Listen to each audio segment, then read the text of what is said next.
کتێبی ماککانتس دەڕوانێتە سەرهەڵدانی داعش لە 2006 و تێکۆشانی سەر لە نوێی ئەو گروپە دوای ئەوەی لەشکری ئەمریکا لە 2011 عێراقیان بەجێهێشت. ماککانتس دەڵێت دامەزرێنەرانی گروپەکە بەڕاستی باوەڕیان وابوو کە بە کۆتایی هاتنی جیهان نزیکە.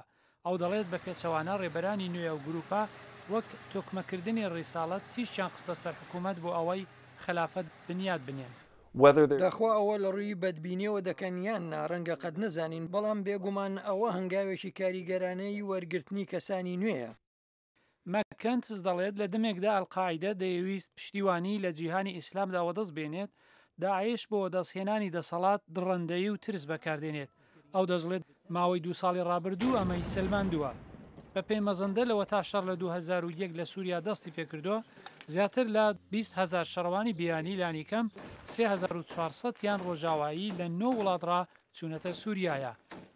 ماککانتس دەڵێت بەشێکی ئەو سەرنجڕاکێشانە ئەوەیە کە داعش پرەنگاربوونەوەی کولتوری بەکاردێنێت. داعش بە ئەنقەستە شەنە بە قەیرانی ناسنامە لە نێو موسڵماناندا دەدات، بە تایبەت ئەوانەی لە ڕۆژئاوادا دەژین. داعش کردداری بێبەزەیانە بەڕێوە دەبات و کردارەکانی بەهێنانەوەی ئاەتی قورئان پاساو دەدات.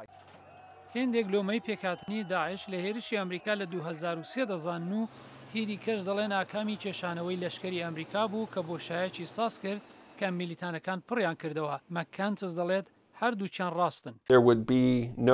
ئەگەر ئەمریکا هێرشی نەکرد باە هیچ داعشێک نەدەبوو. هێرشەکە دەرفەتی پێکهاتنی بۆ ڕێکخراوەکەدا بین کرد. ڕێگای دووهەم کە ئەمریکا ئاسانکاری کرد کاتێک بوو کە هەموو هێزەکانی لە عێراق کشاندەوە. چی دیکە هێزی دژە تیرۆری نەبوو کە لە دژی داعش بنێرێت. ئەو دەسڵێت هەروەها واشنگتن هەڵی کرد کە لە سەرەتای شەڕی سووریادا هەوڵی جددی نەدا کە ئۆپۆزیسیۆنێکی گەورە نەرمڕێ لە بەرامبەر دەسەڵاتداری بەشار ئەسەدا دروست بکە. بەڵام هێشتاش واشنگتن دەتوانێت بۆ بەرەنگاری دژی ئەو گروپە تێرۆریستە هەنگاو بنێت، وەک توێژێنەر کێمبەرلی کاگن دەڵێت کە لە پێش کۆمیتەی پەیوەندیەکانی دەرەوەی سێنادا گەواهیدا. وڵاتە پێویستە هێزی لەشکری و دیپلۆماسی و هەموو کەرەسەکانی دەسەڵات بەکاربێنێت بۆ ئەوەی توانای داعش بۆ شەڕ تێک بشکێنێت، چونکە دژمنێکی هەمیشەیە و وێ ناچێت ورەی تێک بشکێت.